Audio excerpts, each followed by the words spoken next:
我哋行到入嚟呢個陡坡塘呢個瀑布，咁呢個咧就係咁多個瀑布當中咧就係最闊嘅。咁啊，佢而家呢個位置咧係打橫啊，咁佢都比其他都闊嘅。咁所以咧就大家都離唔開，一定要喺度影翻幾張相嚇。咁啊，即係氣勢都唔同嘅。所以咧嚟到呢度咧，點都要走嚟呢度最近嘅距離影翻張嚇。咁啊，唔錯嘅。我哋嘅張姑娘揮揮手。我哋再打多一次。呢度真係太靚啦，所以都唔捨得走。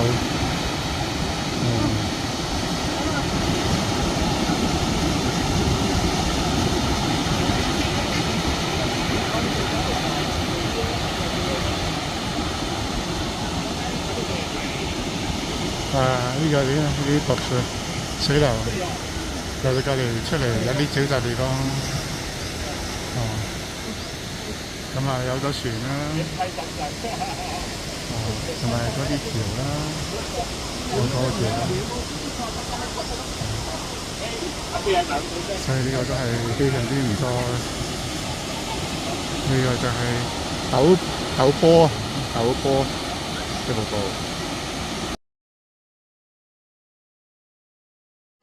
呢度咧就係叫陡坡嘅瀑布，陡坡塘瀑布。咁比黃果樹高幾多4米嗬？咁呢個睇下最闊啦，下邊係最闊，但係都係最多人。